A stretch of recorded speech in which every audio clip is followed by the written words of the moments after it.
Carson Vinson is the only HBCU prospect to hear his name called in the 2025 NFL Draft. On a scale of 1 to 10, how surprised are you? I'll give you my answer and an explanation on why. Oh, yeah, it's Locked On HBCU. Play my music.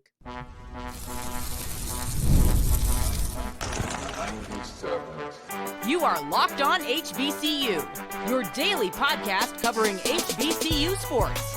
Part of the Locked On Podcast Network, your team every day. What's going on, family? Welcome back to another episode of the Locked On HBCU podcast, your number one daily one-stop shop for everything HBCU athletics, Monday through Friday. Part of the Locked On Podcast Network, your team every day.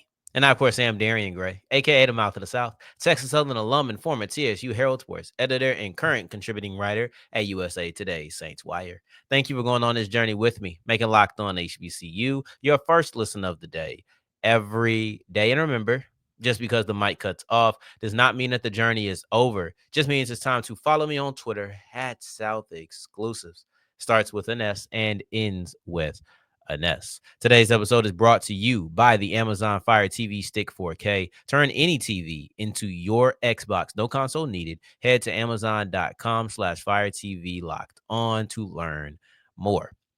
We'll wrap up today's episode with the fact that Robert McDaniel didn't get drafted, but he landed in probably the best scenario he could ask for by signing with the Washington Commanders. In segment 2, we'll take a look at Carson Vinson's comments after being drafted by the Baltimore Ravens. However, he was the only HBCU player that was drafted in the 2025 NFL Draft. So let's give our review on just how I felt about about Vincent being that. I can't sit here and lie to you. I'm not happy about it. I think that is very disappointing. But I asked a question on a scale of 1 to 10, just how surprised are we by the fact that, hey, we only had one HBCU player who was drafted? For me, I'm a solid 6 out of 10. I'm a solid 6 out of 10 because I genuinely did not see this coming. I know that I probably should have. Maybe I'm a tad bit naive about it. I don't know. But in all, I didn't see this coming. I thought that we were going to have a 2 to 3 player draft, I would say. Probably 2 to 3 players that would be getting drafted or hear their name called specifically in the NFL draft. It just ended up not working out that way. That was, for the record, let's use the 3 players. Let's pull up the top 10. So, as you see there, first off, we have Robert McDaniel as the thumbnail. I think that gives away just how we viewed McDaniel in general, but we'll get to McDaniel at the end of the episode. I promise that will be segment 3. But as it stands right now, the number 3 player on our top 10 list, Carson Vinson, was the only one. Elijah Williams wasn't either. So let's kind of get right back to my idea of what expectations were. Shout out Gerald Huggins. If you haven't watched those episodes from last week, I still think that they're very relevant. Very, very relevant. That was Tuesday and Thursday, if I'm not mistaken, that we had those episodes air. But I thought we were going to hear a solid 3. I think I had a strong expectation for 2. So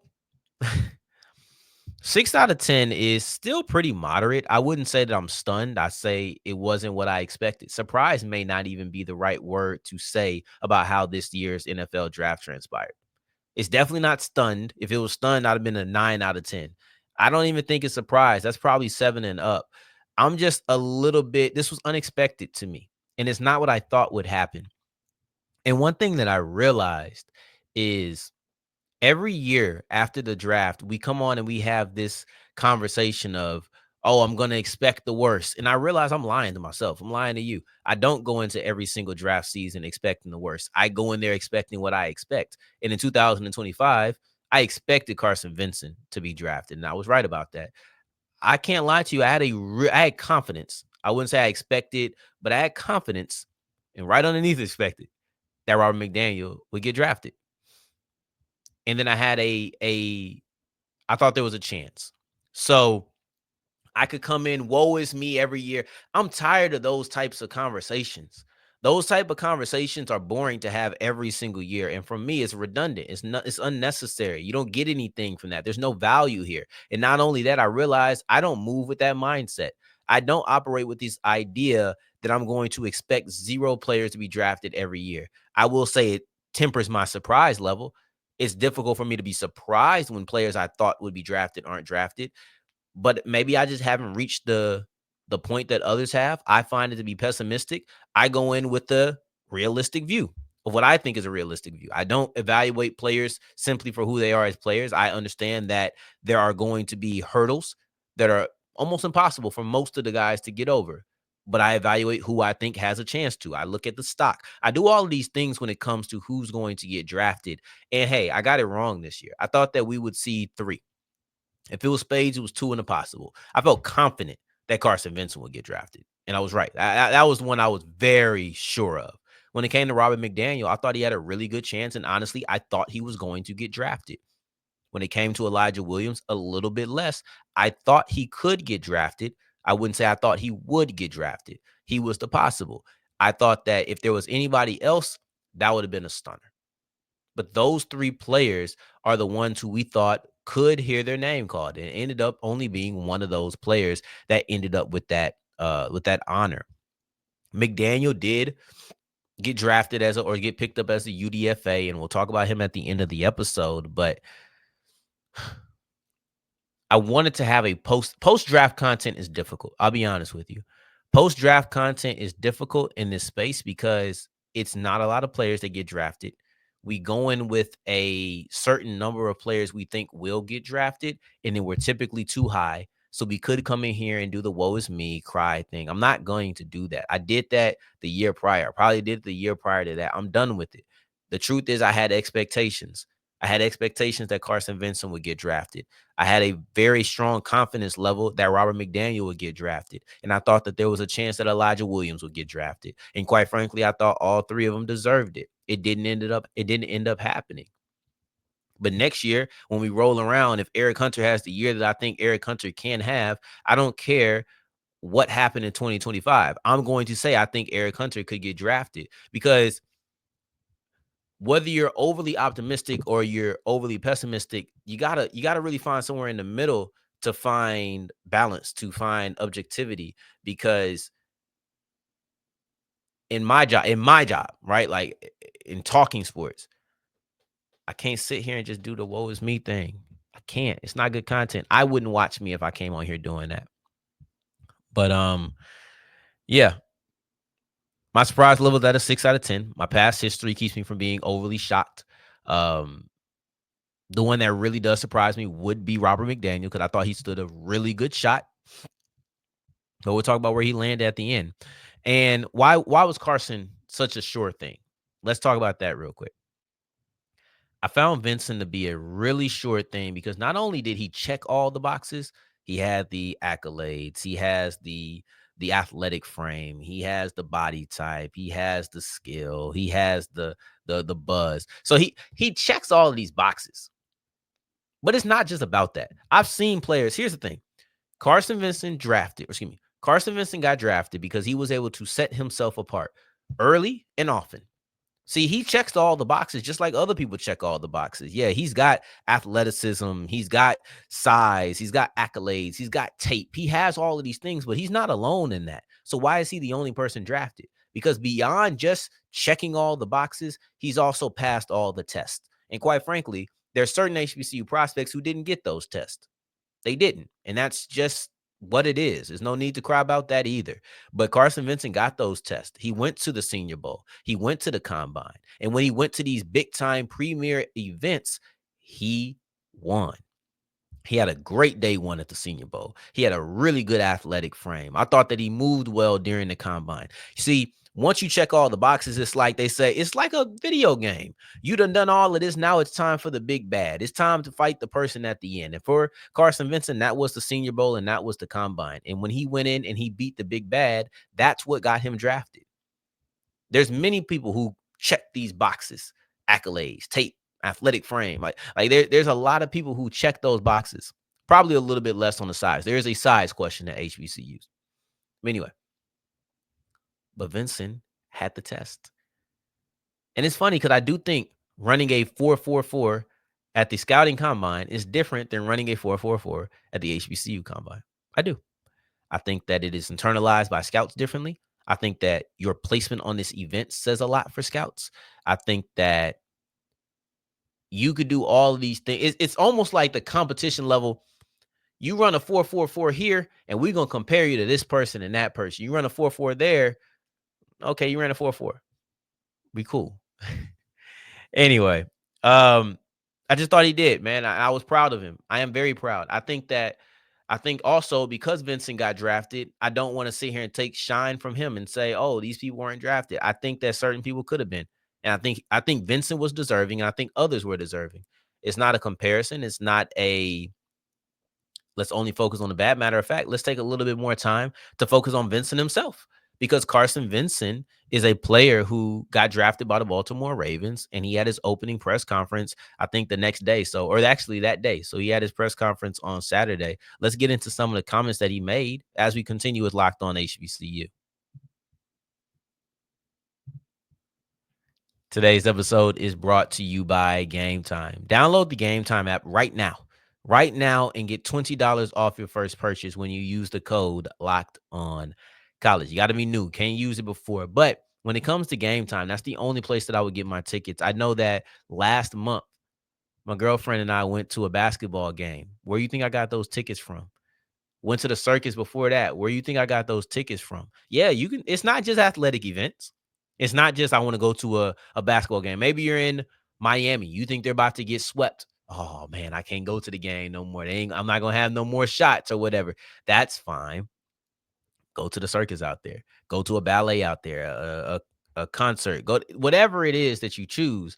You go ahead and do it on Game Time. You can get the best seats, you get the best deals. Who doesn't want to see the best view with the best prices? Point them out to me because I ain't never seen them before. But if you want that, go ahead and download the Game Time app. Once again, use the code Locked On College and you'll get $20 off your first purchase. As we continue rolling on today's episode of Locked On HBCU, I appreciate you for making this your first listen of the day every day. For your second listen, make sure you're checking out Locked On NBA for all of the biggest stories around the NBA playoffs. I was going to say the NBA draft, but I'm still in draft mode, guys. Around the NBA, because the playoffs are rolling. The Wolves versus Lakers, the Heat versus Cavs, the Celtics versus Magic, all of it.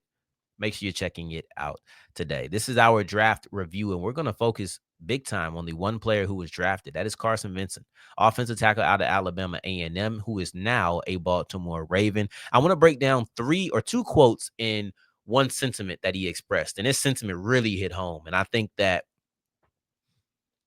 I don't know if a lot of us can be in these shoes, but those who can be in his shoes, I think we should all apply it that way. And I say we because it doesn't have to be in the form of being a professional athlete. It's just about in the form of being able to give back with time. But anyway, I want to bring up what he said about being a Baltimore Raven first. This was his first quote. He said, "I bring tenacity and I'm an athlete. Those two things I really hang my hat on. And a lot of the things that the Ravens organization can help me with. Other things I need work on is my technique. Coach Warhop, he's a great coach. So there's a lot of, and Coach Warhop is the offensive line coach for the record. But Coach Warhop, he's a great coach. So there's a lot of things like that where I feel like I'm in the perfect position to be the best player I can be." And every time that I hear Vincent talk, I love what he's saying, how he's delivering it, because when you see him at the Senior Bowl, it's a lot of, I'm here to prove myself. I'm here to put on for HBCUs. That was one of the things that I noticed. He never lacked for confidence. You never had to question if he thought he belonged, and you never had to question humility, so to speak. I hate the term humility and humble. Let me scratch that from the record. I don't like that term. But you never had to think that he was, I was going to just find a new way to describe humility, but never mind. But the point is, when you watched him, you could see the confidence radiating. You could see that he had a point to prove. You could see he had initiative. You could tell he had purpose. And in all of that, I appreciated it because obviously I host Locked on HBCU. You listen to Locked on HBCU or you watch it. You probably went to an HBCU or know somebody who did. So you understand the pride that can come with it. And you understand that the pride that sometimes has to come with it when you're trying to prove yourself to a degree. And I felt like Vincent said, look, we are not just HBCU products. We were produced by HBCUs, but this idea that the competition is too low and it doesn't translate is something that he rebuked and it's something he stood against. And it's something that he showed wasn't true with how he performed at the Senior Bowl. I loved it. I loved it. I thought he won everything. I remember saying he won on the field, he won in the measurements, and he won when it came to talking. Now that last one was just for us, but he continues to win every step of the way. In this situation, he talks about his defining traits, and as an offensive lineman, I would want you to have tenacity. I would want you to have that dog in you. I'm not saying that you got to push people 5 yards out of bounds, know when the whistle is blown, right? Like, know when the play is over. Don't do cheap stuff. But at the same time, I want you to have that tenacity. I want you to put somebody on their butt and then drop on them. That's what I want, right? Like, I've seen that multiple times. I like that in my offensive lineman. Be nasty, be mean. And then he also says he's an athlete. But I love the awareness here where he says, look, there's a lot of things like technique. I don't remember the last time I heard a player say, these coaches are going to help me with technique. The awareness of understanding where it is that you lie on the totem pole. You are a developmental prospect and understand that you need things that you need to get better on certain things. And I personally was like, okay, cool. Awareness. Now, the second thing that he said was, when I think of the Ravens, I think fast, physical players and like getting up and down the field. And that's really who I am as a person. I'm fast, I'm violent. That's really what I do.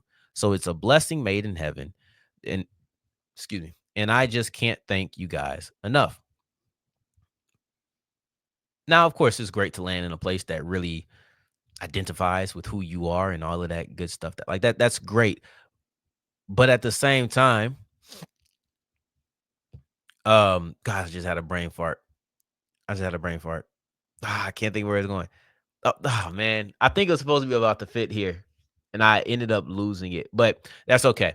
So the point is, fast physical is what he identifies as. It's what he sees there. It's about developing. You draft him in the 5th round. You're not looking at him to start this year. So you're hoping he's going to get time in the weight room, time in nutrition, time in all of these things, time in the film room. You need all of that. But he already knows that he fits the mold of what they need, and he feels like it's a perfect fit. They're going to ask him to do exactly what it is that he wants to be. And when we talk about drafts, you need to land in the right place. I wish that I remembered exactly where I was going to go with that quote, but I had a brain fart. I was on the way there, but you know what? It's okay, because the last part is probably the most important to me. He says he wants to show up at Alabama A&M, not just give back with a check, because anybody can do that. And yeah, giving back with a check is great. I'm not going to lie to you. If you can give a check, give the check. But what he said was, I want to show up because he saw Robert Mathis do it. He saw John Stallworth do it. And when he saw those players coming back to Alabama A&M, to him, it felt more real that you could make it. Now, I've always wanted to give back to my HBCU. I've always wanted to give back to Texas Southern. Now, I don't have the funds to do it at the moment, of course, but like when I am where I need to be in life, I've always wanted to cut that check. Now, being where I am in life includes being in that place professionally. This reminds me of how much visual inspiration is important, not just audible inspiration. And I know that this isn't typically the sentiment of the show, but I thought what Carson Vinson said was great. It's one thing to give a check. It's one thing to invest in weights. It's one thing to invest in facilities in the field. It's one thing for that. It's one thing for them to hear about you going to the NFL. Oh yeah, Carson Vinson, the offensive tackle, he made it from Alabama A&M. But it's a whole nother thing when they get to see you on that field. It's a whole nother thing when they get to see you during their offseason workouts. And it's a constant reminder of, yo, I went through this process and I promise that you could make it because I did. And I know we always preach this sentiment, but it's a whole lot different when somebody is right there in your face telling you it, and not just telling you it, showing you. And this is what I mean when I say this could transfer to anybody, whether it's being an accountant, whether it's in my job or being in media and just talking about, hey, these are my experiences. This is what I did while I was here, and this is what I should have done, or this is what, like, just giving firsthand. It's almost like mentorship in different aspects. Like for Vincent, it's not necessarily mentorship. It's showing that I did this. It's being an example through presence. But I think for other jobs, it'd be mentorship. Because I don't know if accounting majors are sitting there like, oh, look, this accountant went to Bowie State and now he's made it. I don't know. I could be wrong. But the point is, I think that we need to focus on also being visible. Now, as we push forward, I want to talk about Robert McDaniel and how he lands in his dream spot and what is in his way. I think there's a clear role where he could impact as a day one or year one starter. That's bold, but I'm going to say it as we continue with Locked On HBCU. Today's episode is brought to you by FanDuel, and FanDuel is here for the NBA playoffs. As we're listening to this, it might be about quarter two by now, but let's say you took advantage of the same game parlays from the Cleveland Cavaliers. This is a 6-game, same game parlay, or 6-leg, same game parlay. The Cavaliers are 8.5-point favorites. Then Donovan Mitchell to score 25. Evan Mobley to score 10, Jared Allen to score 10, Jared Allen to get 10 rebounds, and Evan Mobley to get 10 rebounds. If you put down $10, you would get 122.57 cents. So that's what you are looking at as far as the Cavaliers or whatever the game may be. You have same game parlays. You have the overall spread. Like the Warriors are 3.5-point favorites over the Rockets tonight. Hopefully my people out in H-Town have a happy result. But that's what we're looking forward to, guys. You go ahead and take advantage of that, and you'll get $250 back in bonus bets if your first $5 bet wins. Put something down on something easy, and then from there, then you can be a little bit more risky. But all you have to do is go to FanDuel.com to make every moment more. As we're wrapping up today's episode of Locked On HBCU, I appreciate you for making this your first listen of the day every day, making it all the way to segment 3, and I thank you 2 times for that. Thank you. Thank you. So, when it comes to Robert McDaniel, I know he's an undrafted free agent, but you could really make a strong argument that he landed in the best possible place for him. Matter of fact, Gerald Huggins identified Washington as the best place for McDaniel before the draft even happened. I'm going to play this quote in addition to the beginning where he does identify Washington as a dream location specifically because of Dan Quinn and his history and all of those things, right? Like that all played a part. And we're going to get to that point. I posted this on my social media, by the way. On Twitter, you could find it. But there was the aspect of this being a perfect fit, but then also what does Robert McDaniel bring to the Washington Commanders defense? And I want to give you all of that right here and then give my spin on what I think he can be now that I've looked a little bit deeper at the roster. If the Commanders find a way to grab this young man, what Dan Quinn did with Marquise Bell would be a 2.0 situation with Rob McDaniel. You know what you see. You see this 215-pound, 6'2" corner that can play linebacker and safety and come off the edge. You saw it. Like I said, he's the only 3-level defender in the draft. There ain't a safety that play. There's not a safety that will go head up with a guard and try and knock him off his butt. There's not a safety that goes like, oh, okay. Yeah, go play corner real quick on and people don't understand how fast South Carolina State receivers are. One of them actually is at Stanford right now. They're pretty fast. And Justin Smith-Brown just hit the portal too, so he was fast too. So he's like, yeah, Rob, we need you to go on the outside real quick and go shut down these receivers so we can go to the championship game and win it. And he did it twice. After he's like, oh, you know what, Rob, this week, we want you at pretty much an edge rusher. Come off the edge. Be at the tight end, fit in the run game. He did it. Rob, we need you back deep. Too high. Might need you to cover the half of the field, maybe roll down, be a robber and some cover 3 stuff. He did that too. Did everything right. Had a slow start to the year, but then it just picked up. And you mentioned, I want to ask you about that. Do you think that versatility translates to the NFL? Like, is that something that you think they'll ask him to do? Oh, God. I hope they do. Yeah, I I have not scouted a safety this physical ever. So shout out to Gerald. That's just part of our episode that we did. I think, if I'm not mistaken, that was the Thursday episode. We talked about McDaniel twice, but I'm pretty sure that was all in Thursdays. A slight cut up from what you guys saw on that episode, but that's on my social media as well. That being said, one thing I'll say that's a little bit different. What did he mean by Marquise Bell 2.0? I'm not sure if he meant this specific role, but after evaluating the roster of the Commanders, I think I find a different role that Robert McDaniel actually will be best suited for it, and it's more universal than what Marquise Bell did. What Gerald means by Dan Quinn and Marquise Bell's history is when Quinn was the linebacker, excuse me, he was the defensive coach. Can't talk. When Quinn was the defensive coordinator for the Dallas Cowboys, Marquise Bell was on the team. Now, he joined them as an undrafted free agent safety, but where he made his biggest impact is as a linebacker. Me personally, I didn't love that. I thought that you could have a linebacker that light on your team, but at the same time, you have to surround him with bigger players. And it felt as if being light was just their identity. So I didn't love that. He made great use of Bell, though. Bell did a really good job in that linebacker role, playing close to the line of scrimmage, attacking, playing downhill, and he's physical. So I love the comparison between Bell and McDaniel. I don't think I would love them replicating that offense because we saw what, or that defense, because we saw what Green Bay did to the Cowboys in the playoffs that year. They ran all up and down them. And I think that will continue to happen if you have people McDaniel size at linebacker, Bell size at linebacker. If you have those type of players at linebacker, I think that's what ends up happening to you. All that being said, I think it is a dream come true because what he does know how to do is use physical safeties, whether that's using them as a linebacker, using them as actual safeties. Last year, the Commanders had Jeremy Chin, who you read about it, they'll say he had the best season since his rookie year because he was playing close to the line of scrimmage. He was playing aggressive. And he described it as a run and hit system that Dan Quinn is having. You put a player like Robert McDaniel, who is a 3-level player. He has been able to attack close to the line of scrimmage, and he can cover.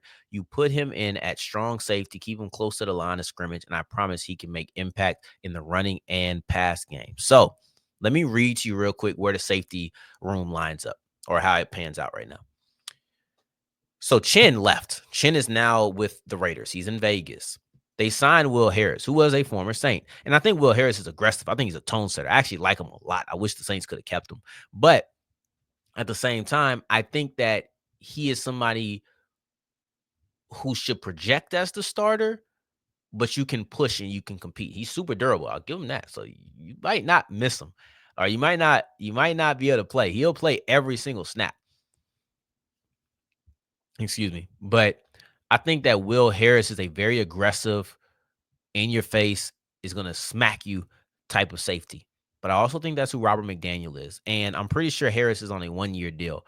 I don't think that is long term. Let me look at this real quick. Will Harris, Commanders contract. Let's see. Oh, it's a 2-year deal. Probably front loaded, though. It's probably front loaded. All the guarantees are probably in the beginning. Let's see. Yeah, it's a potential. Oh, no, it's a potential out after 2026. But yeah, the dead cap is only $1 million. That's low. You can get out of that after this year if you wanted to. But anyway, the point is McDaniel has a road. That offense or that defense that Jeremy Chin plays in, run and hit, play close to the line of scrimmage, be able to cover. I think that McDaniel is a better coverage player than Will Harris is. I think that he is physical. He has the mentality to go in and do all of these things. Essentially, what I'm saying is you have Will Harris. And the other dude, Dominique Hampton, who was a 6th-round pick last year, but he didn't play much. And they call him a prototypical size for a modern big nickel. Okay. Similar to Chin, and he has really good physical skills. That's probably one of your biggest competitions. But if McDaniel can come in and he can make an impact and he can slide in behind Hampton and Harris and really push, because Hampton was a 6th-round pick last year. He's a 6th-round pick. And with that, you know that his job is up in the air. If you can get McDaniel to come in and push him, I could easily see him being a backup to Will Harris and maybe even fighting for some snaps during the season. Dan Quinn is the right guy for him to land with. I agree. I certainly agree with G. But anyway, on tomorrow's episode, we're going to move off the draft a little bit. We're going to talk about FAMU, who has a new quarterback coming in to lead the Rattlers. Let's talk about that on tomorrow's episode. In the meantime, in between time, until the next time that we hear each other, family, take care, stay blessed. Peace.